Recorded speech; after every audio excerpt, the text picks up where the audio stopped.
Il n'est pas question que la Cour de cassation puisse casser une décision remarquable prise par des magistrats remarquables de la Cour d'appel de Paris, des magistrats exemplaires. Bon, c'est grotesque. On se demande si ces gens-là, ils travaillent pas en sous-main pour les Macron, pour leur permettre d'obtenir une condamnation. D'abord, il y a un livre en préparation, mais ce livre n'aura rien à voir avec le livre de Xavier Poussard. Alors non, il n'est pas journaliste professionnel, il n'a pas de carte de presse, il est archiviste. Et il a Alors, pris... ce n'est pas parce qu'on n'a pas de carte de presse. Alors moi, je vais vous répondre. Je suis journaliste professionnel. J'ai un numéro de carte de presse qui est donné à chaque journaliste à vie. Donc mon numéro est à vie. Seulement, on me refuse le renouvellement de ma carte de presse. Et pourtant, je suis journaliste professionnel. Bonjour à tous et bienvenue pour ce nouvel entretien sur Kate TV. Aujourd'hui, j'ai le plaisir de recevoir Maître François d'Angléan. Bonjour Maître.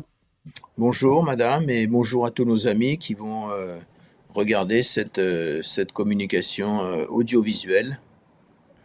Et j'espère Merci. que ça va leur permettre d'avoir de comprendre que cette affaire est quand même assez simple en réalité. Alors, merci d'avoir accepté mon invitation. Effectivement, on ne vous présente plus. Vous êtes l'avocat de Natacha Ray. Alors, on va essayer de faire toute la lumière. C'est un peu prétentieux sur ce dossier judiciaire assez compliqué.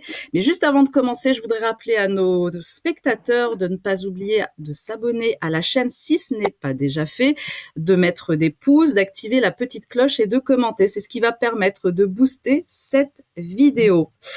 Alors, on va effectivement revenir sur ce dossier assez compliqué. Il y a eu une première victoire pour Amandine Roy et Natacha Ray cet été, puisque je rappelle que la Cour d'appel de Paris a prononcé la relaxe dans le dossier le 10 juillet dernier, contre toute attente d'ailleurs. Vraiment, on ne s'y attendait pas. Ce que l'on peut rappeler, c'est que la Cour d'appel de Paris ne s'est pas prononcée sur la transsexualité de Brigitte Macron parce que ce n'était pas le sujet. Mais malgré le pourvoi, parce que là, la famille Trogneux se pourvoit en cassation, est-ce que pour vous, c'est tout de même une première victoire, ce verdict-là de la Cour d'appel de Paris cet été? Écoutez, c'est une première victoire puisqu'au préalable, Natacha Ray a été victime de 4 procès truqués.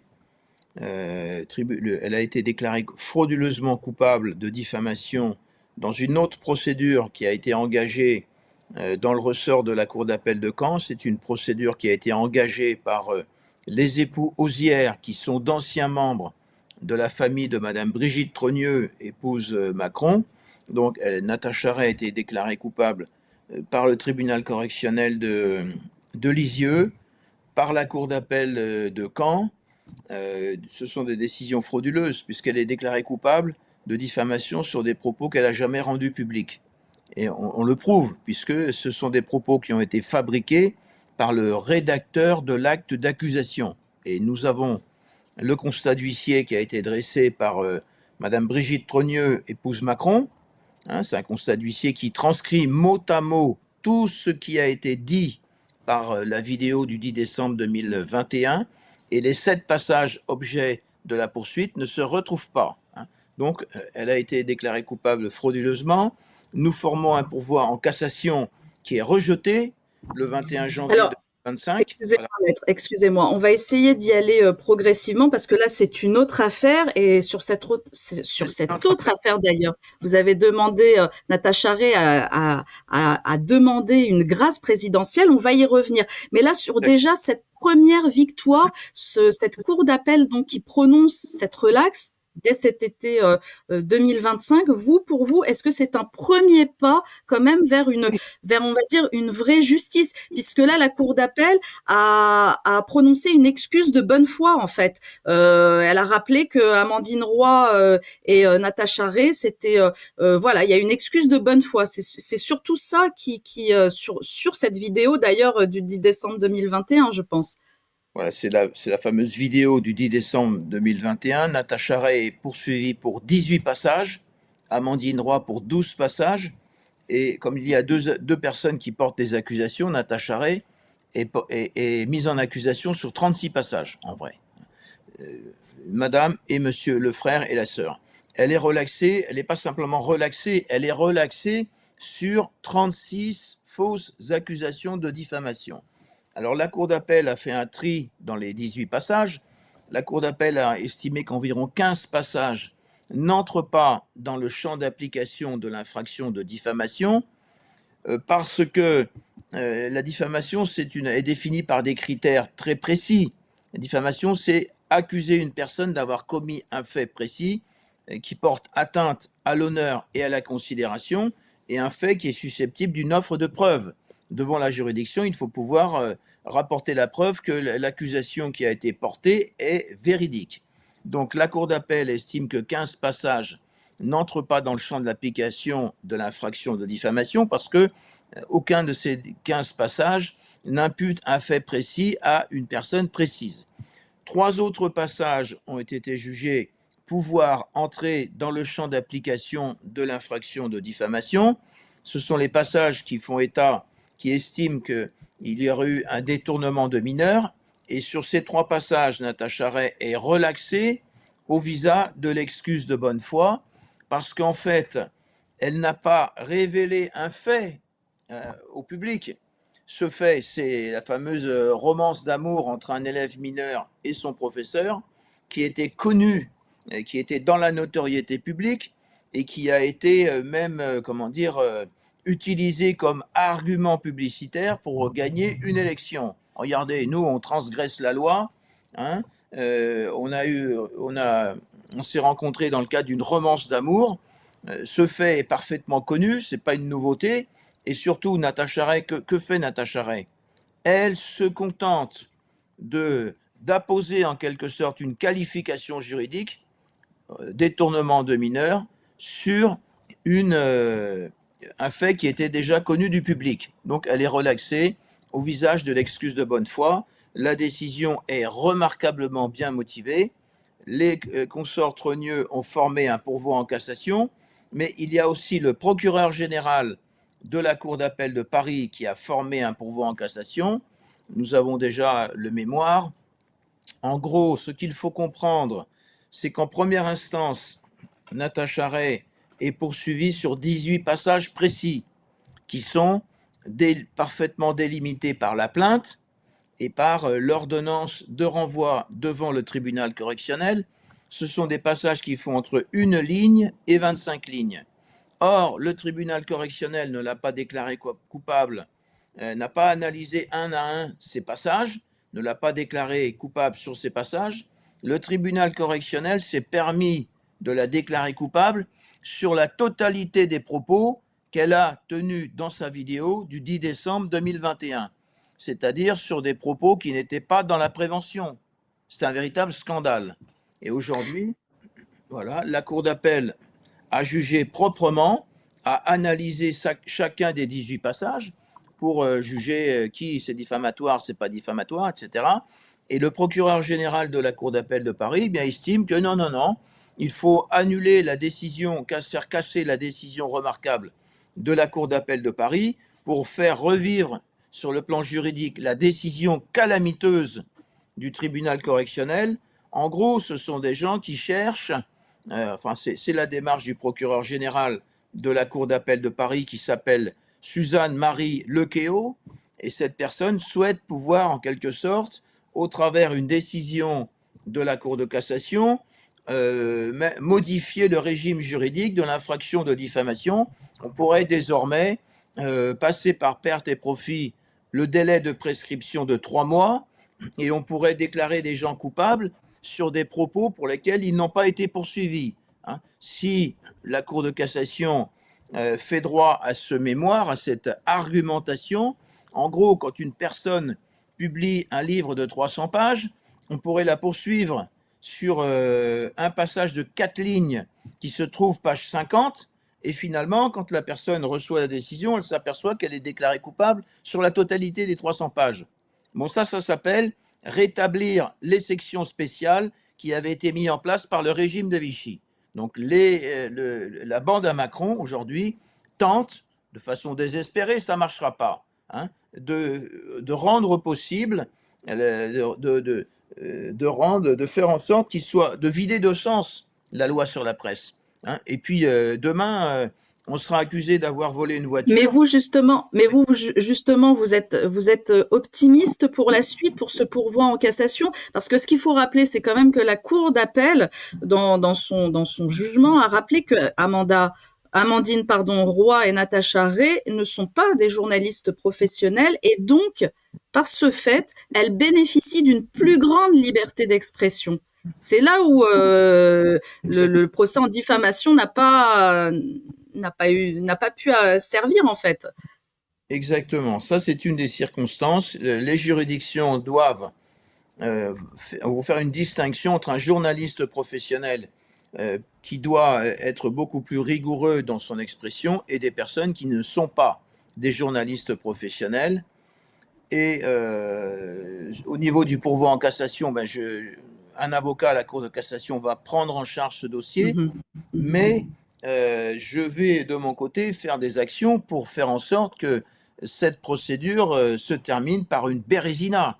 Il n'est pas question que la Cour de cassation puisse casser une décision remarquable prise par des magistrats remarquables de la Cour d'appel de Paris, des magistrats exemplaires, pour faire revivre une décision calamiteuse qui a été rendue sur ordre. Alors ces moyens sont les suivants. 4 leviers sont mis en place. D'abord, nous allons récuser 4 juges de la Cour de cassation. Les 3 juges qui ont rejeté le pourvoi en cassation contre la décision de la Cour d'appel de Caen. Ces 3 juges se sont déshonorés. Ils ont trahi leur serment. C'est le juge Nicolas Bonal, président de la Chambre criminelle. C'est la juge Florence Merloz et c'est la juge Pascal Labrousse. Ces 3 juges ont rejeté le pourvoi en cassation de Natacha Ray sous prétexte que son mémoire n'aurait pas été signé. Mais c'est complètement faux. Son mémoire est signé. Bon. Donc, requête en récusation de ces 3 juges. Ces 3 juges, donc Nicolas Bonal, Florence Merloz et puis Pascal Labrousse, on ne veut plus les voir siéger sur le nouveau pourvoi en cassation. Premier moyen. Et nous allons également récuser le premier président de la Cour de cassation, qui s'appelle Christophe Soulard, parce que dans la précédente procédure concernant l'arrêt de la Cour d'appel de Caen, nous lui avons demandé de nous autoriser à inscrire en faux la décision du tribunal correctionnel de Lisieux et la décision de la Cour d'appel de Caen, et il a refusé. Et sa décision repose sur des motivations, mais complètement foireuses, excusez-moi du mot, mais motivations inopérantes. Donc il n'a pas fait son travail, parce que normalement, il aurait dû autoriser Natacha Ray à inscrire directement devant une cour d'appel en faux les 2 décisions qui ont été prises dans le ressort de la Cour d'appel de Caen, et encore d'ordonner le sursis à statuer sur l'examen du pourvoi en cassation, tant et aussi longtemps qu'une décision définitive ne serait pas intervenue sur la procédure en inscription de faux. Voilà. Et il a refusé, il l'a privé de ce droit. Alors ça, c'est notre deuxième levier. Nous allons donc, dans cette procédure qui est pendante au sujet de l'arrêt de la Cour d'appel, déposer une nouvelle demande d'être autorisé à inscrire en faux, et nous récusons le premier président de la Cour de cassation parce qu'il a déjà, dans une précédente affaire, trahi les intérêts du peuple français et la bonne justice. Ça, c'est le deuxième moyen. Et le troisième troisième levier qui se met en place, c'est que Natacha Ray j'ai formé un recours pour Natacha Ray au sujet des procédures dans le ressort de la Cour d'appel de Caen. J'ai formé un recours devant la Cour européenne le 16 mai 2025, et par une décision du 22 août 2025, la Cour européenne a déclaré recevable ce recours et nous a envoyé avec la lettre les étiquettes autocollantes avec les codes barres de la procédure. Et donc, Ce recours qui concerne quelle affaire et quel dossier? Alors ça concerne la décision de la Cour d'appel de Caen qui, le 28 juin 2023, a déclaré Natacha Ray coupable de diffamation sur 7 passages qu'elle n'a jamais prononcés, ni en privé, ni en public. Donc voilà, ça concerne cette affaire, Donc nous contestons, nous dénonçons un procès qui n'a pas été équitable, la violation du droit au recours, puisque la Cour de cassation nous jette notre pourvoi en cassation sans même répondre sur les argumentations, irrecevable, dégagé. Et puis Mais sur cette décision, pardonnez-moi, maître, sur cette décision, Natacha Ray a demandé une grâce présidentielle à Emmanuel Macron. Pour quelle raison? Effectivement, elle a adressé j'ai adressé au président de la République une demande de grâce présidentielle. Alors, la grâce présidentielle peut être demandée dès lors qu'une décision est définitive, et c'est le cas, puisque Natacha Ray est condamnée en juin 2023 par la Cour d'appel de Caen, et le pourvoi en cassation a été rejeté le 21 janvier 2025. Donc, nous pouvons demander une grâce présidentielle, et elle demande une grâce présidentielle puisqu'elle est condamnée, déclarée coupable sur des faits qu'elle n'a pas commis. Hein. Alors, M. Macron, en plus, il est dans une situation un peu bizarre parce que ça concerne les bénéficiaires de cette escroquerie au jugement. Ce sont d'anciens membres, d'ex-membres de la famille de sa charmante épouse. Voilà. C'est aussi assez ubuesque aussi de demander une grâce présidentielle alors qu'effectivement ça concerne son épouse. Donc, quelle était la motivation? Est-ce que c'est de la provocation d'avoir fait ça? Oui, c'est un petit peu, c'est pour le pousser, pour montrer au peuple français que ce président, l'ancien président, comment il s'appelait, François Hollande François avait Hollande. accordé une grâce présidentielle, je crois, à Jacqueline Sauvage, qui avait assassiné son mari, grâce présidentielle partielle, mais là, on a un cas d'école, on a une personne qui est condamnée pour des faits qu'elle n'a pas commis, et puis ça sert à ça, la grâce présidentielle. Ça n'efface pas la déclaration de culpabilité, ça efface la peine qui a été prononcée. Donc on Et va voir. quelle est cette peine justement C'était une du amende mois de juin civile, 2023? une amende pénale. Hein. Je crois que c'était 1500 ou 2000 euros, mais peu importe.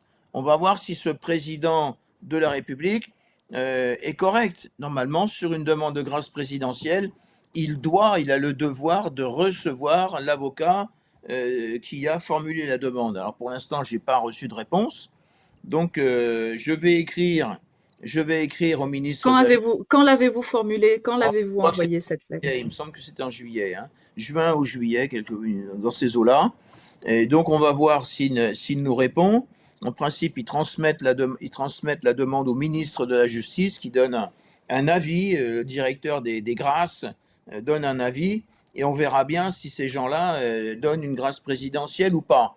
L'objectif, je vais vous expliquer l'objectif précis de cette demande de grâce présidentielle, au-delà de la grâce de Natacha Ray, elle n'en a rien à faire, c'est d'informer le président de la République sur le fait que le procès dans le ressort de la Cour d'appel de Caen a été un véritable procès truqué.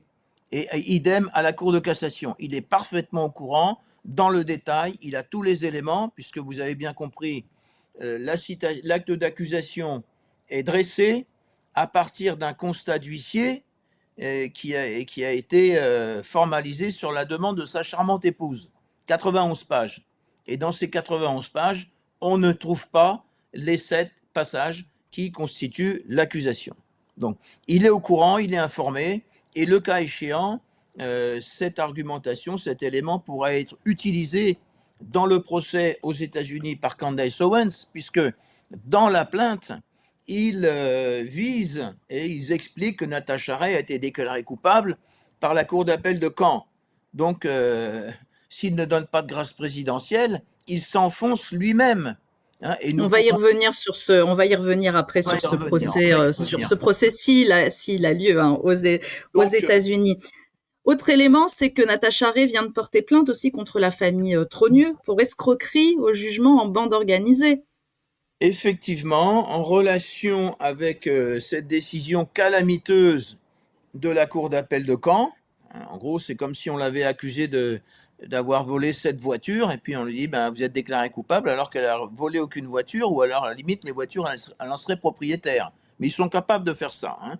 Donc elle a déposé une plainte avec constitution de partie civile devant le doyen des juges d'instruction à Paris, et nous attendons dans les jours qui viennent donc la désignation d'un juge d'instruction qui devrait normalement mettre en examen très rapidement pour faux, usage de faux et escroquerie au jugement en bande organisée, les époosières, leur avocat, Henri Mons de Honfleur, et nous avons porté plainte également contre les 3 juges de la Cour d'appel de Caen, contre l'avocat général de la Cour d'appel de Caen, contre les 3 juges de la Cour de cassation qui ont rejeté le pourvoi en cassation, contre le procureur général, contre l'avocat général et contre le premier président de la Cour de cassation.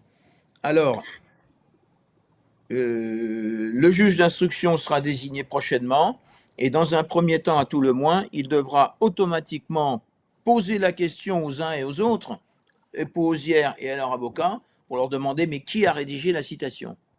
Parce que ce qu'il faut bien comprendre, c'est que lorsque nous avons comparu devant la Cour d'appel de Caen, c'était le 10 mai 2023, je dépose des conclusions qui dénoncent cette fraude de procédure. Et je m'en explique à l'audience. Mais normalement, si l'avocat avait signé une citation directe rédigée par quelqu'un d'autre sans la relire, ben, il découvre la fraude, il aurait dû attraper ses clients par les oreilles, demander une suspension d'audience et leur expliquer qu'on va immédiatement se désister. Ils ne se désistent pas. Et les époosières qui sont présents à l'audience, la journaliste Emmanuelle Anison est là, elle est présente. Et ils ne se désistent pas de leur action. Ils persistent parce qu'ils savent qu'ils ont en face d'eux 3 coquins et l'avocat général qui va dire qu'il faut les condamner pour des faits qu'elle n'a pas commis. C'est quand même extravagant, non? Donc là, nous avons déposé plainte pour faux et usage de faux, puisque l'acte d'accusation, la plainte, accuse Natacha Ray d'avoir rendu public des propos qu'elle n'a jamais rendus publics. Ce sont des idiots finis. Au lieu de sélectionner quelques passages dans ses discours, ils ont réécrit, ils ont fait des petites notes de synthèse dans le goût de Natacha Ray, et des notes de synthèse bien salaces pour s'assurer, avec des coquins à la Cour d'appel de Caen, de pouvoir obtenir sa condamnation. Voilà, ça va être déballé sur le plan mondial, cette situation. Ça va être déballé. Sauf que l'état de santé de Natacha Ray est compliqué. Et moi, je vais me faire un peu l'avocat du diable parce que vous m'avez envoyé toutes les affaires qui concernent Natacha Ray. Il y en a plusieurs et c'est énorme. Quand on voit ça, vraiment, c'est énorme. Et je me pose la question, quel est l'intérêt pour Natacha Ray d'entamer de nouvelles procédures, de porter plainte de nouveau, parce qu'on sait très bien que si la famille Trogneux se pourvoit aujourd'hui en cassation, elle en a les moyens. Elle a le réseau pour, elle en a les moyens financiers. Ce n'est pas le cas de Natacha Ray. Pourquoi tenir tête à tout un système? Est-ce qu'elle en a encore la force d'ailleurs?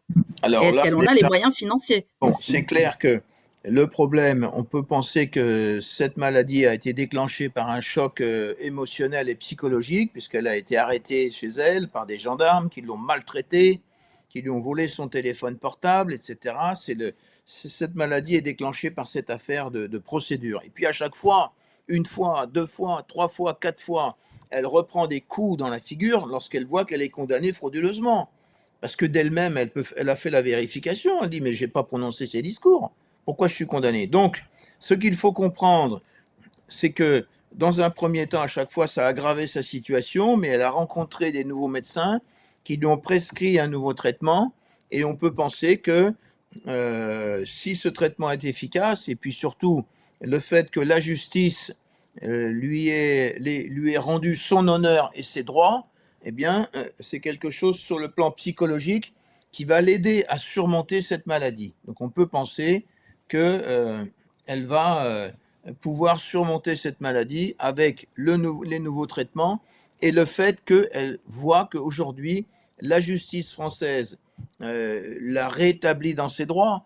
Les juges de la Cour d'appel de Caen ne lui ont pas accordé un passe-droit ou un avantage parce qu'elle serait malade ou quoi que ce soit. Non, ces juges, ces magistrats remarquables ont appliqué objectivement la loi sur la presse. Moi, quand je regarde le dossier, aussi bien à Caen qu'à Paris, je me dis, mais on peut pas la condamner. Elle ne pourra qu'être relaxée. D'autant plus que le moyen, donc elle va pouvoir surmonter cette maladie, j'en suis certain. Et l'intérêt de faire condamner ces gens, eh bien écoutez, dès que les épousières et leurs avocats seront mis en examen, elle aura la possibilité de faire une procédure devant le juge des référés pour demander à ce qu'il soit condamné à lui verser une importante provision. Et nous obtiendrons assez rapidement une importante provision contre les épousières et contre leurs avocats qui ont monté une véritable machination pour obtenir sa condamnation coûte que coûte. L'objectif, il est très simple, c'est obtenir une condamnation avec des motivations qui sont complètement foireuses, pour ensuite se tourner vers les journalistes mainstream pour leur dire, vous voyez, elle est condamnée, donc c'est une menteuse, donc les conclusions qu'elle a formulées à la suite de son enquête ne valent rien. C'est la stratégie qui a été mise en place par la bande à Macron, obtenir coûte que coûte et frauduleusement des décisions de justice pour ensuite se retourner vers les journalistes et leur dire allez-y, expliquez que elle est condamnée, donc c'est une diffamatrice, elle est une menteuse. Et vous savez, lorsque je me suis rendu à la Cour d'appel de Paris le 10 juillet 2025 pour prendre connaissance de la décision, je savais que si les juges appliquaient objectivement et correctement la loi sur la presse, elle était relaxée à 100%. Du reste, le président de la Cour d'appel, il y a 2 journées, une journée sur les nullités de procédure, 14 mai, une demi-après-midi sur le fond. Quand l'audience commence sur le fond, le président fait un petit peu un rapport sur ce qui s'est passé au niveau de la 17e chambre du tribunal correctionnel de Paris, et il dit Natacha Ray a été déclarée coupable sur des propos qui ne sont pas dans la prévention. Voilà, elle a été déclarée coupable sur des accusations qui n'ont pas été portées à son encontre. Et il dit c'est une situation regrettable et ça ne se reproduira pas devant la Cour d'appel de Paris. Donc, il y avait, en principe, on devait obtenir une décision normale, c'est-à-dire une relaxe. Et quand je me rends à la Cour d'appel de Paris, j'ai préparé une vidéo pour la victoire. Je n'ai pas une vidéo pour un deuxième scénario. Et dès que je suis à l'audience devant mon ordinateur, et dès que le président dit bon, terminé, on arrête sur ce dossier, on passe au prochain dossier, j'appuie sur le bouton et la vidéo est instantanément publiée sur X Twitter et elle va faire, je crois, 500 ou 600 000 vues, donc pratiquement 400 000 vues en 24 heures. On devait avoir, la justice doit être prévisible. Donc un avocat, un juriste doit pouvoir dire aux personnes, on va obtenir tel résultat. Mais si on a des gens qui sont malhonnêtes, comme à la 17e chambre du tribunal correctionnel de Paris, eh bien, on se dit qu'on doit gagner, ou comme à la cour d'appel de Caen. Je dis, madame, vous avez vu que vous êtes poursuivi sur des propos que vous n'avez pas tenus, on doit être relaxé, et boum, on est déclaré coupable. Et alors, ce qu'il faut savoir, c'est qu'on savait qu'à la 17e chambre du tribunal correctionnel de Paris, les juges n'étaient pas corrects. C'est la juge Delphine Saucis, c'est le juge Jean-Franco Astruc et c'est la juge Roya Palti. Alors, Natacha Ray, par mon intermédiaire, avait déposé une requête en récusation contre ces 3 juges, qui a été jugée très rapidement, en moins de 24 heures, par le premier président de la Cour d'appel de Paris, qui s'appelle Jacques Boulard. Eh bien, Jacques Boulard, il rejette la requête en récusation et il condamne Natacha Ray à payer 750 € d'amende. C'est un scandale. C'est un véritable scandale. Voilà. Voilà comment les choses se sont engagées. Et donc, c'est normal que Natacha Ray contre-attaque. Elle contre-attaque en faisant son action devant la Cour européenne. Et cette action va être jugée par la grande chambre de la Cour européenne parce que nous sommes sur une question de droit qui est nouvelle, qui n'a jamais été jugée par la Cour européenne. C'est la problématique des inscriptions de faux contre des décisions de justice, qui est au cœur du recours. Donc il est certain que ce recours ira à son terme et nous aurons tôt ou tard, je vais demander d'accélérer la procédure puisque Natacha Ray a un problème de santé et je vais demander à la Cour, il y aura tôt ou tard un arrêt Natacha Ray contre la France qui condamnera la France d'abord pour avoir violé le principe du procès équitable, on déclare une personne coupable pour des faits qu'elle n'a pas commis, les 7 discours objets de la prévention, et encore, le premier président de la Cour de cassation, qui s'appelle Christophe Soulard, utilise sa position pour l'empêcher de faire juger les inscriptions de faux avant l'examen du pourvoi en cassation. Mais droit au procès équitable, droit au recours effectif, tout ça c'est balayé. Et ce sera le premier président de la Cour de cassation qui va être jugé pour. On va constater que ce monsieur-là, il a servi la soupe au clan Osière, Macron et compagnie. Alors, est-ce qu'on peut espérer qu'il y ait une décision équitable de la part de la Cour européenne des droits de l'homme, puisque déjà en France, alors hormis la Cour d'appel de Paris qui a prononcé la relaxe, mais déjà ici c'est difficile d'avoir une décision équitable. Est-ce qu'on peut l'espérer devant la Cour européenne des droits de l'homme, sachant que le président du Conseil européen est un proche d'Emmanuel Macron? Alors, il sera pas à juger devant la Cour européenne des droits de l'homme, mais il y a quand même des liens d'affiliation, j'imagine. Oui, mais là, le scandale devient mondial. Et comment dire? Alors, effectivement, la personne qui est président, c'est le président du Conseil de l'Europe. Effectivement, c'est Alain Berset, hein, un membre éminent de la gauche, ce que j'appelle moi la gauche mazoute. Hein, et tous ces gens qui sont pas corrects, hein, qui se prétendent de gauche, mais qui sont nulle part. Ils sont que pour eux, quoi. Hein. Vous savez, il est logé par le Conseil de l'Europe dans un château. Hein, sur 5 ans, ça va nous coûter plus d'un million d'euros de loyer. Hein. Ils bénéficient tous de toute manière d'avantages Voilà. monstrueux. Monstrueux. Et là, Macron vient de nommer comme ambassadeur au Conseil de l'Europe, je ne sais pas pourquoi on a besoin d'un ambassadeur au Conseil de l'Europe, Pape Ndai, je ne sais pas comment, l'ancien ministre de l'Éducation. L'ancien ministre de l'Éducation, oui, voilà, oui. Le spécialiste du Wokistan. Hein, et ce monsieur vient d'être nommé ambassadeur auprès du Conseil de l'Europe. Il perçoit une rémunération de 16 000 euros par mois et il est logé dans un château. Voilà. Il faut bien les recaser, écoutez, il faut bien les recaser. Hein. La princesse, eh bien, on va mettre un terme à toute cette situation. Alors pourquoi est-ce que nous avons la certitude que la Cour européenne prendra une décision correcte? Ils ne peuvent pas se permettre, ils seraient discrédités. Hein.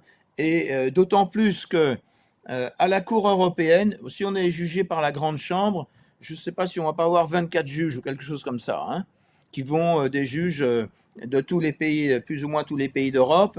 Et il y a déjà une bronca d'un certain nombre de pays d'Europe, de 9 pays d'Europe contre le Conseil de l'Europe, puisqu'on leur a demandé un certain nombre de pays, je crois que c'est l'Italie, le Danemark et 7 autres pays qui ont demandé de modifier la jurisprudence de la Cour européenne, puisque c'est cette jurisprudence qui favorise l'invasion migratoire en Europe. Hein. Donc, ces 7 pays vont être dans la cause. Et puis surtout, ce qui est très important, c'est qu'à la Cour européenne, un juge peut formuler une opinion divergente. C'est-à-dire, si la Cour européenne commence à vouloir faire du micmac, un juge qui voit que ça ne va pas, même s'il n'est pas majoritaire, même s'il est tout seul, va pouvoir rédiger une opinion divergente. Il va dire, mais attendez, vous faites n'importe quoi. Et cette opinion divergente sera jointe à la décision. Donc ça, c'est une sécurité de procédure qui permet, qui va empêcher la Cour européenne de venir micmaquer. De toute façon, écoutez, c'est très simple. Le dossier est tellement simple. Elle est condamnée pour 7 passages qui font entre 3 et 5 lignes. Elle ne les a pas prononcés. Donc, nécessairement, on a violation de l'article 6, violation de l'article 10, violation de l'article 13. La Cour européenne ne pourra pas faire autrement. Et puis, sur l'autre volet, c'est-à-dire l'action maléfique du premier président de la Cour de cassation, qui utilise sa position pour empêcher Natacha Ray d'inscrire en faux les décisions calamiteuses, ce qu'il aurait dû faire, c'est autoriser l'inscription de faux et ordonner le sursis à statuer sur l'examen du pourvoi en cassation. Et quand les 2 décisions du ressort de la Cour d'appel de Caen auraient été jugées faux en écriture authentique, et bien ensuite, au pourvoi en cassation, c'était fini, c'était plié. Hein. Donc, ce qui est important, c'est la suite, parce que à la suite, lorsque la Cour européenne aura jugé qu'il y a bien eu violation de l'article 6, de l'article 10 et de l'article 13, droit à un recours effectif, on nous sabote le pourvoi en cassation. Eh bien, on a automatiquement le droit de former un recours en révision devant la Cour de cassation. Et dans ce cas de figure, la décision de la Cour de cassation précédente sera annulée et la décision de la Cour d'appel de Caen sera cassée sans renvoi. Et ce sera terminé. Voilà, c'est ça la logique de ces procédures. Eh bien, nous verrons si cette logique sera respectée en tout cas. Alors, vous parlez de cette affaire qui prendra une tournure internationale, mais elle prend déjà une tournure internationale et grâce à Candace Owens et à Xavier Poussard. Et là, le couple Macron, forcément, a déposé plainte pour diffamation contre cette journaliste américaine aux États-Unis. C'est votre confrère Dupond-Moretti qui va s'occuper de ce dossier. Alors, ce qu'il faut rappeler, c'est qu'aux États-Unis, on n'est pas dans la même configuration qu'en France. Et là, aux États-Unis, c'est le couple Macron qui va devoir apporter la preuve de ce qu'il dit. Exactement. Dans le cas précis, pour quelles raisons les propos de Candace sont diffamatoires. Donc là, ça va peut-être être un peu plus compliqué. Alors, ce sera beaucoup plus compliqué, d'autant plus que les consorts Macron, Trogneux ont engagé une procédure civile. Aux États-Unis, la diffamation ne constitue pas une procédure de nature pénale parce que le premier amendement protège la liberté d'expression et empêche dans tous les États des États-Unis, sauf à la marge, de mettre en place des législations pénales pour restreindre la liberté d'expression. Alors, dans cette procédure, la difficulté, effectivement, c'est ce fameux marquis Dupond-Moretti qui est venu expliquer publiquement que c'est lui qui cornaque cette procédure, confusion des genres, puisqu'il est nommé ministre de la Justice sur la demande de Madame Brigitte Trogneux, épousaille Macron. Il pousse pour faire condamner Natacha Ray, nécessairement, on pousse pour faire condamner Natacha Ray en violation de toutes les règles de procédure. Et puis aujourd'hui, il se retrouve conseiller des avocats des consorts Trogneux-Macron. Cette plainte vise les 4 décisions obtenues frauduleusement contre Natacha Ray en France, tribunal correctionnel de Lisieux, cour d'appel de Caen, cour de cassation et décision de la 17e chambre du tribunal correctionnel. Et alors, Candace Owens va pouvoir, aux États-Unis, constitue une infraction pénale le fait de tenter d'obtenir la condamnation d'une personne en utilisant des pièces obtenues préalablement frauduleusement. Donc Candace Owens pourra très simplement lui dire, écoutez, vous utilisez des pièces que vous avez obtenues frauduleusement, en plus avec la circonstance que le ministre de la Justice, le marquis Éric Dupond-Moretti, a été désigné ministre de la Justice par Emmanuel Macron, le président de la République, sur la demande expresse de sa femme. Non, mais ça, ce sont des situations qui sont jugées grotesques aux États-Unis. Ça ne peut pas exister. Et donc, Candace Owens pourra leur dire très simplement, eh bien, écoutez, messieurs, dames, j'envisage d'engager à votre encontre une procédure pénale parce que vous utilisez des pièces obtenues frauduleusement en France et vous le savez parfaitement pour tenter d'obtenir ma condamnation. Et dans un cas de figure de cette nature, l'avocat des consorts Trogneux-Macron, découvrant le désastre, parce que là, ils ont trompé tout le monde. Ils ont utilisé le fait que la notoriété du marquis Éric Dupond-Moretti, on dirait, voyez, c'est le ministre de la Justice, donc forcément, c'est un homme honorable, pour donner une caution à la procédure. Mais quand l'avocat des époux, des consorts Trogneux-Macron va découvrir qu'effectivement, dans la plainte vise quatre décisions de justice obtenues frauduleusement, eh bien, il va comprendre que non seulement les personnes pour lesquelles il intervient mais lui-même risque de se retrouver devant une juridiction pénale et de ramasser entre 10 et 25 ans de prison.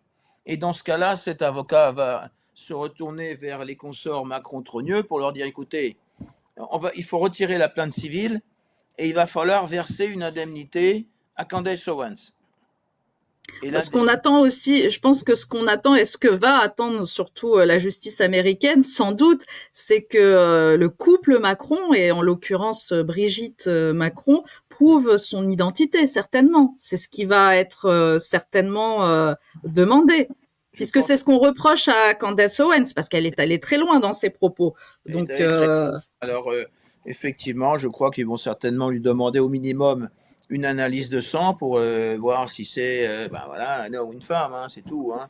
Et puis, à l'origine, parce que ce qu'il faut bien voir, c'est que toutes ces histoires de... Bon, d'abord, Natacha Ray n'a pas été poursuivie pour des propos transgenres, hein, contrairement à ce qui a été annoncé par la presse française. Hein.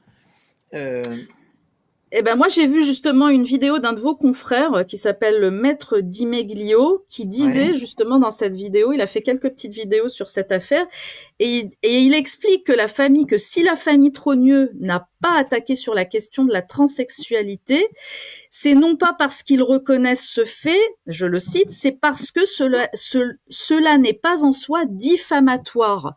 En France, on a le droit de changer d'identité, de sexe, et donc cela ne porte pas atteinte à l'honneur et à la considération de dire à quelqu'un qu'il est transsexuel. Fin de citation. Ça, ce sont ses propos, et donc c'est un avocat comme vous, hein, c'est un confrère. Donc il a bien expliqué que on peut pas attaquer sur ce point-là, voilà, en France. C'est la juridiction en fait. Bon, je suis extrêmement réservé sur ces propos. J'estime qu'il mais allez-y, alors réagissez, hein, dites-moi plus. Hein. Il connaît rien, n'a pas grand-chose, il n'a jamais étudié le dossier. La transition de genre, qu'est-ce qu'est la transition de genre? D'abord, cette législation a été initiée par la Cour européenne. Hein. C'est la Cour européenne qui, en premier, va sanctionner la France pour avoir refusé à une personne d'entrer dans un processus visant à modifier son état civil. C'est cela qu'il faut bien dire. Et c'est à partir de la décision de la Cour européenne, qui remonte à 20 ans, je crois, ou 25 ans, ça vient de loin toute cette histoire, on a la juridiction française, la Cour de cassation d'abord, et le Parlement ensuite, ont mis en place des législations permettant de faire des transitions de genre. Alors, sur cette question, il faut se rappeler, et on ne sera pas venu pour rien, je vais rappeler la devise du Parlement d'Angleterre au début du XVIe siècle. Et ça, notre avocat de Montpellier, qui manifestement ne connaît rien, n'a pas grand-chose, n'a pas pu vous le dire. Cette devise est la suivante, et cette devise définit l'étendue des compétences du Parlement d'Angleterre. Et vous pouvez aller sur Google, vous tapez Jean-Louis de Lolme, 2 plus Lolme, L-O-L-M-E. Cette devise du Parlement d'Angleterre est la suivante. Le Parlement peut tout faire, sauf transformer un homme en femme et vice-versa. Vous avez bien entendu? C'est la devise qui définit les compétences du Parlement d'Angleterre au début du XVIe siècle. Le Parlement peut tout faire, sauf transformer un homme en femme. Comprendre que le Parlement peut légiférer dans toute matière, mais il ne peut pas légiférer pour modifier des catégories naturelles. On ne s'imagine pas le Parlement d'Angleterre prendre une législation pour expliquer comment on va s'y prendre pour vider la Manche, par exemple. Voilà, c'est de bon sens. Et aujourd'hui, ces législations, elles sont... cette législation qui permet, effectivement, c'est légal, mais seulement, on change les apparences, on ne change pas l'essence. Et on incite tout un tas de gens qui sont mal dans leur peau en leur faisant croire que par des mécanismes consuméristes, un homme va pouvoir devenir une femme et vice-versa. Parce que Natacha Ray, effectivement, n'a pas été poursuivie en diffamation pour avoir énoncé que dans cette affaire, il y a eu une transition de genre. Hein, mais la transition de genre, c'est dans un sens et c'est dans l'autre. Hein. C'est-à-dire que un homme peut devenir une femme, mais peut avoir l'apparence d'une femme, et une femme peut avoir l'apparence d'un homme. Donc, ce qu'il faut bien comprendre, c'est que Natacha Ray a quand même été assez astucieuse et prudente. Elle n'a pas, puisqu'on ne l'attaque pas sur la problématique de la transition de genre, c'est peut-être qu'il y a eu effectivement une transition de genre, mais à ce jour, le débat ne s'est pas porté pour savoir dans quel sens. Hein, je suis peut-être un peu énigmatique. Il y a une troisième hypothèse que je ne vais pas révéler aujourd'hui, mais il y a une troisième hypothèse. Alors, ce confrère de Marseille ou de Montpellier vous dit qu'on ne peut pas attaquer. Ce n'est pas exact.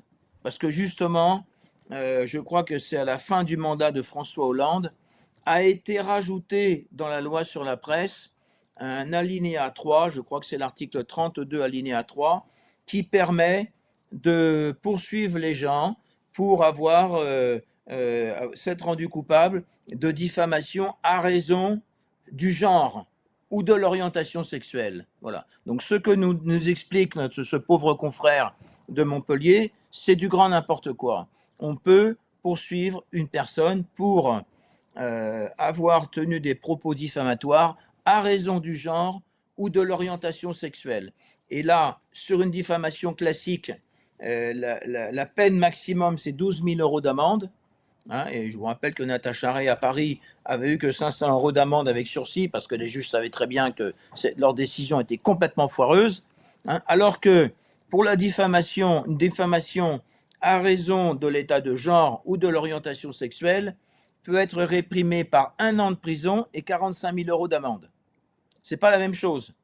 Mais sauf qu'il y a une difficulté, c'est que il y a une chute complète au niveau du Parlement. On a tout un tas de guignolos qui siègent au Parlement parce que ces parlementaires ont voté une peine spéciale pour une diffamation à raison de l'orientation sexuelle ou de l'état de genre, mais ils ont oublié, avant d'instaurer cette peine, de constituer en elle-même l'infraction de diffamation à raison de l'état de genre ou à raison de l'orientation sexuelle.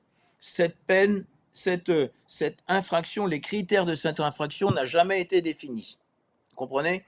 C'est la raison pour laquelle on ne peut pas poursuivre. On ne peut pas poursuivre pour une infraction. Il faut que l'infraction, les critères de l'infraction soient définis avant qu'on puisse engager des poursuites. La matière pénale, c'est une collection d'interdictions de faire. Donc on ne peut pas poursuivre une personne pour avoir violé une interdiction de faire qui n'existait pas au jour des faits qui lui sont reprochés. Voilà. Alors maintenant, la dernière observation sur cette problématique, Natacha Ray n'a pas été effectivement poursuivie à raison du fait qu'elle a évoqué l'éventualité ou la possibilité d'une transition de genre.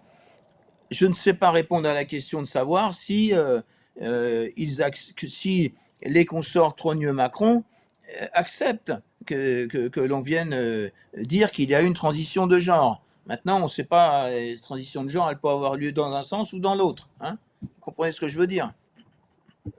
Un peu compliqué, mais on saura la vérité tôt ou tard. Hein. Je ne sais pas si on saura la vérité tôt ou tard, et je ne sais pas s'il y a un intérêt aussi, enfin moi c'est mon avis personnel, mais en tout cas d'autres personnes sont concernées par des affaires judiciaires. Là, il y a un nouveau procès qui va arriver au mois d'octobre. Il y a une dizaine, je pense, de personnes, dont Aurélien Poirsan-Atlan, alias Zoé Sagan, et Bertrand Scholler, qui auront là un procès au mois d'octobre. Brigitte Macron a déposé plainte à la fin du mois d'août 2025 encore pour cyberharcèlement cette fois-ci.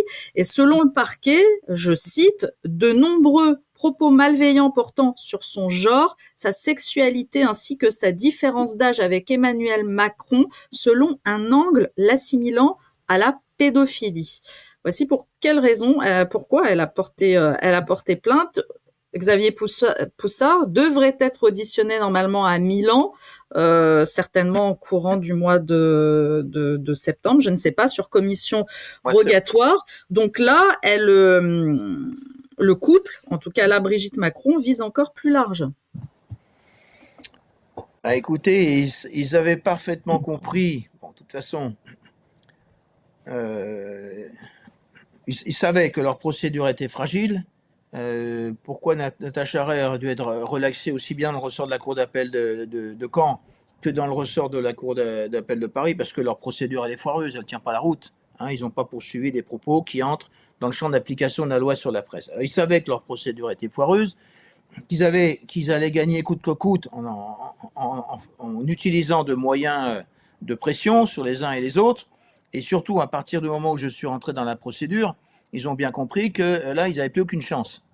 Donc c'est la raison pour laquelle, et du reste, 3 semaines après que j'ai décidé d'accepter d'intervenir pour Natacha Ray, on a mis en œuvre une procédure de séquestration institutionnelle de mon propre fils, qui depuis 3 ans, je peux pas l'emmener dans un magasin lui acheter des chaussures, je peux pas je peux pas l'emmener en vacances, je peux pas l'héberger, je peux rien faire. Ça fait 3 ans que ça dure, et tout ça démagouille, et une espèce de crevure d'éducateur lorsqu'il reprend mon fils, il avait 18 mois, et il me dit ouvertement fermez votre bouche en qualité d'avocat, sinon vous ne le reverrez pas avant l'âge de 18 ans. Donc on est dans des histoires absolument scandaleuses dans ce pays. Alors, dans cette affaire, on parlait de quelle problématique déjà? On, Savoir par- si on parlait donc de cette nouvelle plainte, pardon, pour cyberharcèlement cette fois-ci. Donc d'autres personnes sont visées par cette plainte. Voilà. Donc ça alors ratisse large.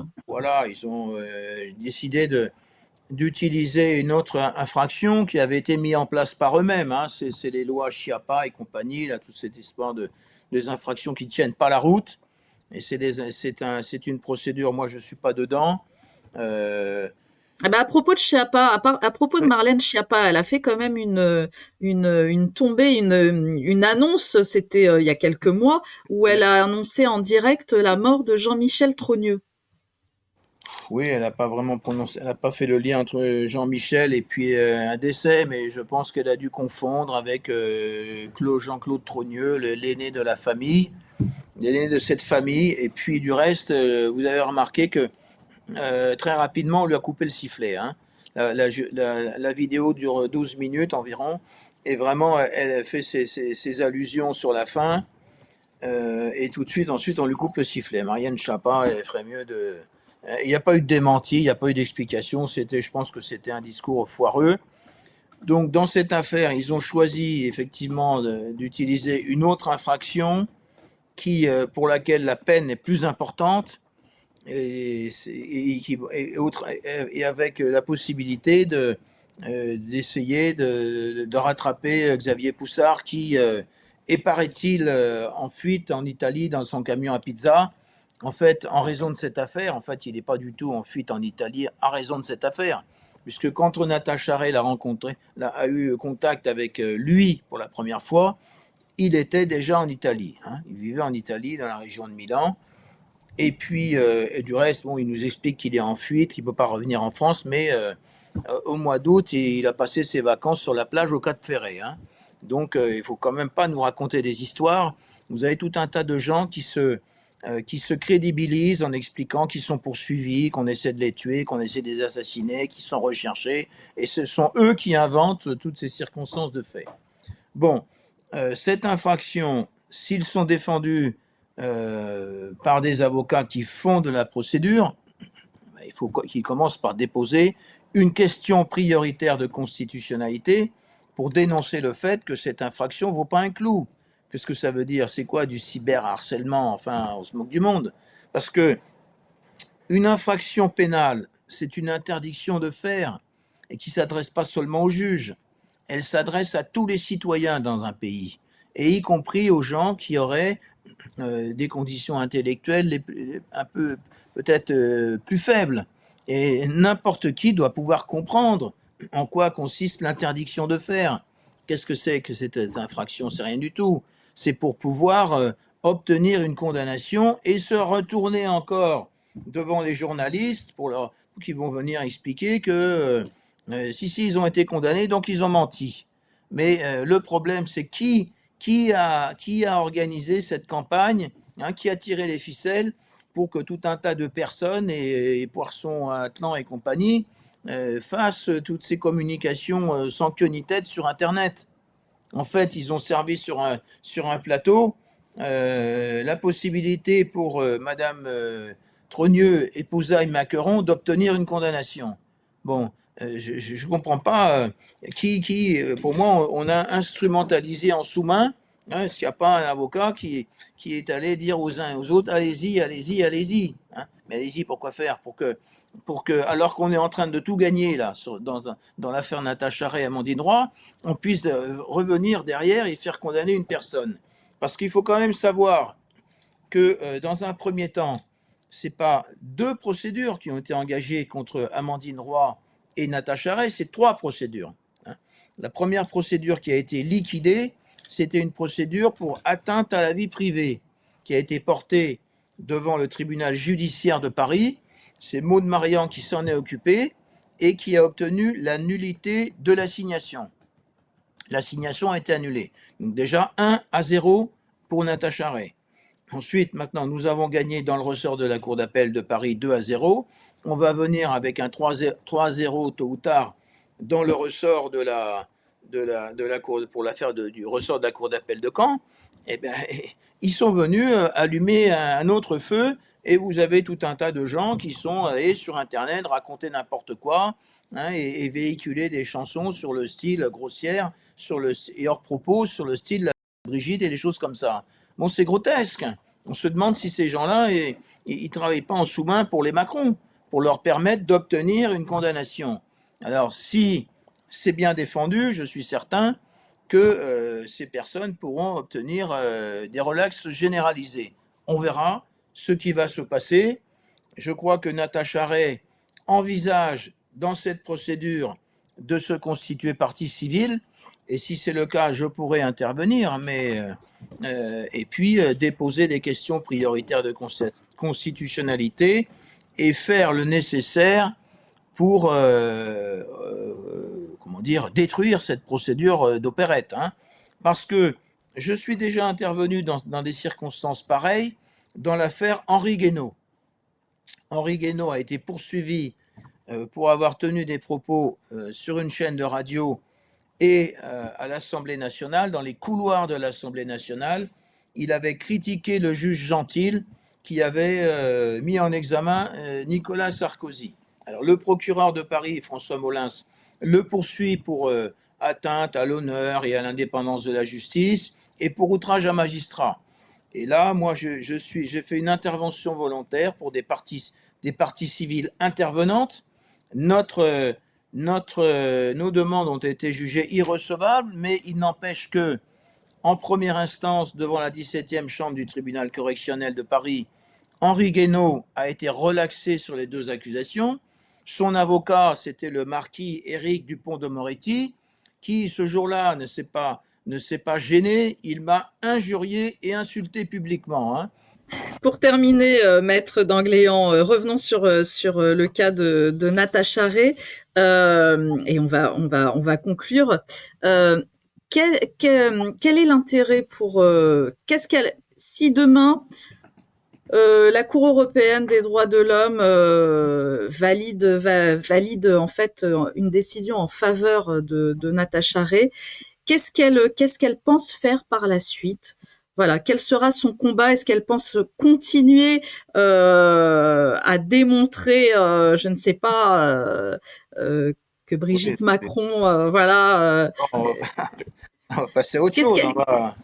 Qu'est-ce qu'elle pense par la suite? Voilà, quel est son objectif à long terme après cette histoire? Si tout se termine comme elle le souhaite, oui. Qu'est-ce qu'elle fera? Alors d'abord, il y a un livre en préparation, mais ce livre n'aura rien à voir avec le livre de Xavier Poussard, puisque on va pas faire 300 pages pour expliquer que madame est née petit garçon ou petite fille. Ce qui est intéressant... Alors, quand même, moi, je vais faire une parenthèse. Maître d'Angléan, je vais quand même faire une parenthèse. Xavier Poussard est un journaliste, c'est un journaliste professionnel. Je ne sais pas si vous avez lu son livre, mais son livre de 300 pages est une véritable enquête, et c'est une enquête journalistique. On ne peut pas lui enlever ça, en tout cas. Voilà. Et il explique bien, dans ce livre, sa rencontre avec Natacha Ray, comment ça s'est fait. Je suis journaliste, donc je comprends aussi certaines choses que peut-être le grand public ne peut pas comprendre. Là, vraiment, c'est quand même un travail de longue haleine et c'est une vraie enquête journalistique, tout comme Candace Owens, qui est une vraie journaliste, et on sent quand même la différence. Et là, je n'enlève en rien. Je sais que Natacha Ray a fait un travail en amont. Je n'enlève en rien. Ça n'enlève en rien son travail à elle. Mais vraiment, Xavier Poussard a fait un véritable et je sais qu'il est très minutieux en plus dans son travail et ça se ressent dans ce livre, sincèrement, vraiment. Je n'ai aucun conflit d'intérêt avec Xavier Poussard, je le souligne ici, voilà, pour les spectateurs. Mais c'est un vrai travail d'enquête journalistique. Ça, on ne peut pas lui enlever, vraiment. Alors non, il n'est pas journaliste professionnel, il n'a pas de carte de presse, il est archiviste et il a Alors, pris... ce n'est pas parce qu'on n'a pas de carte de presse. Alors moi, je vais vous répondre. Je suis journaliste professionnelle. J'ai un numéro de carte de presse qui est donné à chaque journaliste à vie. Donc mon numéro est à vie. Seulement, on me refuse le renouvellement de ma carte de presse. Et pourtant, je suis journaliste professionnelle. Vous voyez? Donc et ce numéro-là, il est pour moi. J'ai mon numéro qui sera à vie jusqu'à ma mort, tout simplement. Mais on me refuse le renouvellement de ma carte de presse. Est-ce que ça fait de moi une non-journaliste professionnelle? Il y a débat après, hein, je sais pas. La difficulté se place sur un autre plan. Il a, Oui. à plusieurs reprises, il a souhaité intégrer des écoles de journalistes. Il a été refusé à chaque fois. Il a fait un travail d'archiviste avec la personne Fait qui a document. fait document, voilà. Et puis, il a reçu une partie du travail de Natacha Ray. Elle ne lui a pas donné la totalité de son enquête et il a mis en forme les informations, les éléments qui avaient été découverts et recherchés pendant 3 années par Natacha Ray. Il les a exploités. Il n'a fait aucune recherche. Il n'a apporté aucun élément nouveau dans cette affaire. Et à tout le moins, il a transmis à Candace Owens et dans son livre probablement des informations qui sont totalement inexactes. Isabelle Ferreira n'a jamais été assassinée. Elle n'a pas été assassinée et certainement pas sur les ordres des gens de l'Élysée. C'est une personne qui était en grave difficulté sociale et familiale. Elle s'est soit suicidée, soit son décès a été causé par un accident. Et je tiens à ces informations de son meilleur ami qui m'a démenti de manière avec la plus extrême fermeté ces accusations qui ont été portées par Candace Owens, fausses informations transmises par Xavier Poussard. Et comment dire, Isabelle Ferreira n'a jamais fait aucune enquête ou aucune recherche sur l'affaire Brigitte, etc., etc. De toute façon, Natacha Ray n'a pas fait une enquête sur la vie de Brigitte Trogneux, épouse Macron. Elle a fait une enquête sur la biographie, pour vérifier si cette biographie tenait la route ou si elle ne tenait pas la route. Donc Xavier Poussard s'est emparé, sans avoir rempli les conditions qui lui avaient été demandées, des travaux de Natacha Ray, qui est allé à plusieurs reprises dans les archives départementales pour rechercher les publications dans la presse. Elle a vérifié, elle a pris les photos, vérifié si ces publications n'avaient pas été modifiées. Et pour elle, ces publications ont été modifiées. Elle a rapporté l'affaire, la problématique de Alain Trogneux, un membre de la famille Trogneux, qui a scanné toutes les publications régionales. C'est-à-dire toutes les publications. Alain Trogneux, à un moment, s'est rendu dans les archives, dans certains centres d'archives en province, s'est fait remettre tous les originaux des publications et c'est lui qui les a scannés. Et à cette occasion, Natacha Ray dit, est-ce qu'il n'y a pas eu des modifications? Donc c'est Natacha Ray qui a fait tout le travail d'enquête. Elle n'a pas livré la totalité de ses recherches parce qu'elle avait un doute sur la sincérité du personnage et elle a bien fait. Parce qu'aujourd'hui, vous en avez qui se répartissent ses droits d'auteur. Et elle, quand elle a un pourvoi en cassation qui va lui coûter 6 000 € et qu'elle demande aux uns et aux autres qui s'en sont mis plein les poches, est-ce que vous pouvez faire un don pour participer au pourvoi en cassation? C'est 6 000 €, c'est pas 10 millions d'euros comme aux États-Unis. Parce qu'aux États-Unis, les époux Macron, c'est 10 millions d'honoraires d'avocats. pas 10 millions d'euros, 10 millions de dollars. Eh bien, on lui dit, tu n'auras pas un centime. Hein, tu n'auras pas un centime. Mais le monsieur, s'il n'avait pas récupéré tout le travail qu'a fait Natacha Ray pendant 3 années, Natacha Ray s'est déplacée sur place, elle est allée au cimetière, elle a reçu une information selon laquelle, par exemple, toutes les archives du cimetière d'Amiens ont été brûlées. Elles ont été détruites à une époque. Bon, c'est bien commode. Donc c'est elle qui a fait tout le travail. Elle est même allée rencontrer la personne qui est ou qui serait Jean-Michel Trogneux. Elle a essayé de lui parler pour avoir une discussion contradictoire avec lui, pour savoir si elle s'était trompée ou pas. Le monsieur est parti, il s'est sauvé. Bon, c'est Natacha Ray qui a fait tout le travail. Elle a remis une partie, en gros, 70% des éléments qu'elle a trouvés. Et le monsieur qui a fait le livre s'est imaginé que il avait tout reçu. Ben non, il n'a pas tout reçu. Hein, il a reçu qu'une partie et il exploite ces informations et notamment en transmettant des fausses informations. C'est pas très élégant de venir essayer de salir les Macron en expliquant qu'ils auraient commandité l'assassinat d'Isabelle Ferreira, alors que c'est complètement faux. Hein. Et Alors quand moi, je l'ai pas lu dans son livre, hein, ce que vous êtes en train de dire, et je l'ai on jamais va... entendu dire il aimait la possibilité qui ait eu, en tout cas, que la mort d'Isabelle Ferreira est douteuse, mais moi, je n'ai pas lu ça et je l'ai jamais entendu parler, accuser, en tout cas, le couple Macron. Mais ce qui est triste dans cette histoire, et moi, j'invite vraiment sincèrement les deux, Natacha Ray et Xavier Poussard, à venir s'entretenir de manière bienveillante sur mon plateau. Sincèrement, Natacha Ray, je la connais pas, mais je serais ravie de l'accueillir. Xavier Poussard, je le connais un petit peu parce que je l'ai déjà reçu en tant qu'invité. Donc moi, je les invite sincèrement à venir et parce que ce qui est un peu dommage, alors Xavier Poussard dans son livre est vraiment très euh, il est très neutre hein, vis-à-vis de Natacha Ray. Il y a aucune critique, il y a aucune vraiment. Vous avez dû le lire. Il y a même un petit paragraphe qui lui est consacré, notamment à leur rencontre. Donc il est complètement neutre. Hein. Il y a pas d'animosité, il y a rien. Mais c'est vrai que Natacha Ray, enfin moi ce que j'ai envie de lui dire, c'est elle a fait ce travail pendant 3 ans. À quel moment elle se dit si elle a un esprit journalistique, à quel moment elle se dit je vais en parler à un autre journaliste. Vous voyez, quand on est journaliste et qu'on mène une enquête, le premier devoir qu'on a, c'est surtout de pas en parler, c'est de garder tout ça pour soi et parce qu'on sait très bien qu'on peut facilement se faire piquer son travail et encore plus si on remet des documents à un autre journaliste. Vous voyez, ça c'est un peu une erreur de débutant, mais ça c'est vraiment mon avis personnel. Voilà, encore une fois, il n'y a pas de jugement vis-à-vis de Natacha Ray et ni de Xavier Poussard, vraiment. Mais c'est vrai que là, après, ça donne lieu à... C'est triste, voilà, c'est vraiment triste. Moi, en tout cas, cette histoire, pour moi, je trouve que tirer comme ça dans les pattes les uns les autres, c'est un peu... ça ne fera pas avancer, en tout cas, le dossier. Voilà.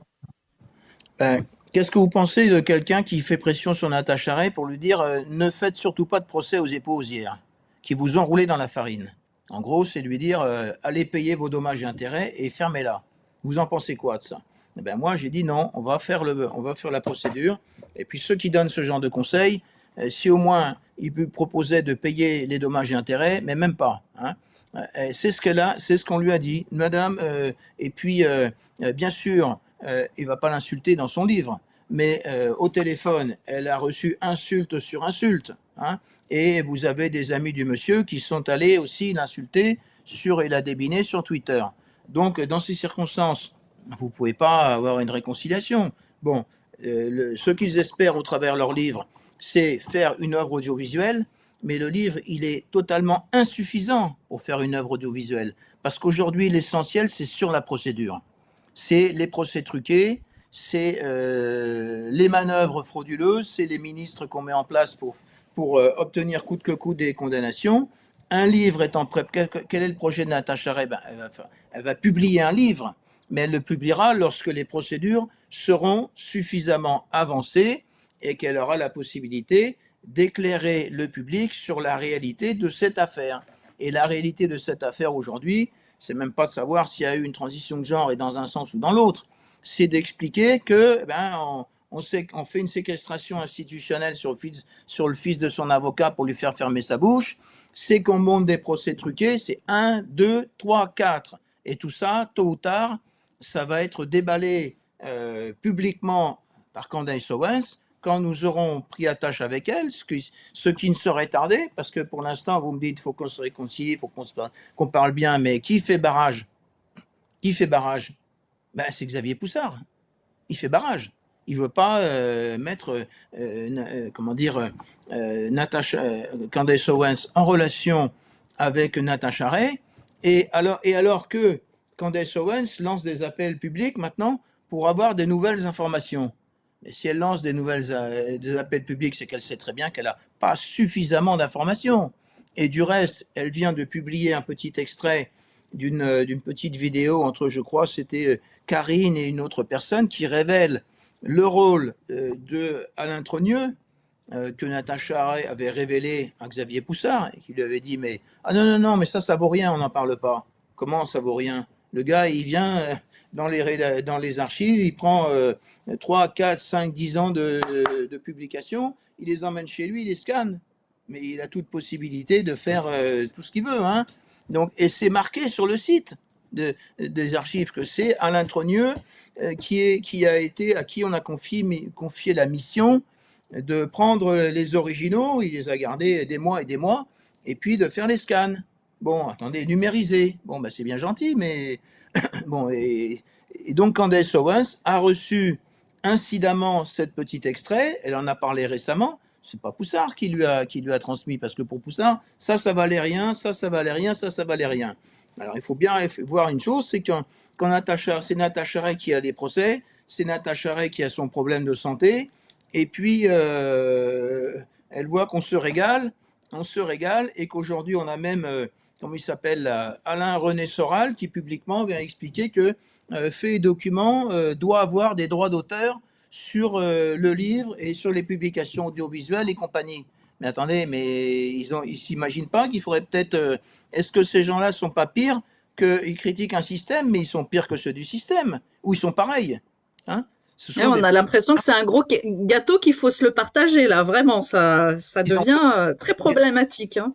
Oui, qu'est-ce qu'ils ont fait? Ben, la moindre des choses ce serait de récompenser un petit peu la personne qui a fait le travail. Eh ben non, ce sont des esclavagistes, hein. Alors, qu'est-ce qu'elle va faire? Il y aura la préparation du livre, il y aura un script pour faire une œuvre audiovisuelle, mais là, l'essentiel, c'est les procédures. Vous voyez bien que c'est le principal. Et le procès aux États-Unis qui s'avance, qui s'annonce, mais ça va être 100 fois le procès, 100 fois plus médiatique que le procès Strauss-Kahn, hein. Ça va être 100 fois plus médiatique que le procès Strauss-Kahn. Parce que Candace Owens va pouvoir, par exemple, demander à faire auditionner Dupond-Moretti, puisque le monsieur, il explique que c'est lui qui cornaque l'affaire. Et s'il est auditionné, il va falloir qu'il prête serment, hein, et il va falloir qu'il s'explique sur les conditions dans lesquelles il a été nommé ministre de la Justesse, hein. Il va falloir qu'il s'explique sur la séquestration du fils de l'avocat de Natasha Ray. Et on va pouvoir, Candace Owens va pouvoir faire auditionner les juges qui ont rendu les procès truqués, hein. C'est quand même pas rien, hein. Donc, eh bien, en tout cas, on attend de voir. On attend de voir. Moi, je souhaite un bon courage à Natasha Ray. Je lui souhaite une meilleure santé, en tout cas. Voilà, c'est très sincère. Et puis on attend de voir et on verra la suite. Mais je vous remercie énormément, Maître Dangléan, d'avoir été mon invité. Je vous remercie d'avoir été très concis dans vos explications. Voilà, on a fait le tour quand même de cette histoire qui est très compliquée. Merci beaucoup en tout cas. Merci à vous, elle n'est pas compliquée. La question, c'est de savoir si madame est madame ou pas. Et puis après, le gros du morceau, c'est les procès, parce qu'on a mis en place une stratégie de communication, parce qu'il ne faut quand même pas oublier que depuis 4 ans, tous les médias mainstream expliquent que Natasha Ray a tenu des propos transphobes. Ça, c'est pas vrai. Vous imaginez? Ce n'est pas vrai. Donc, tous ces médias français dans cette affaire vont être complètement discrédités, hein. au même plan que la justice de France. Et je pense que dans la justice et au niveau des juridictions, ils sont en train de se poser des questions et de se remettre en cause. Hein. Voilà. Eh Allez, ben, heureusement qu'il y a les médias alternatifs pour faire toute la lumière et de vous donner justement la parole pour exactement. avoir... voilà. Voilà. Merci à vous. Merci beaucoup et merci à tous les spectateurs de nous avoir suivis jusqu'à la fin. Et je vous dis à très bientôt. Merci, au revoir à tous.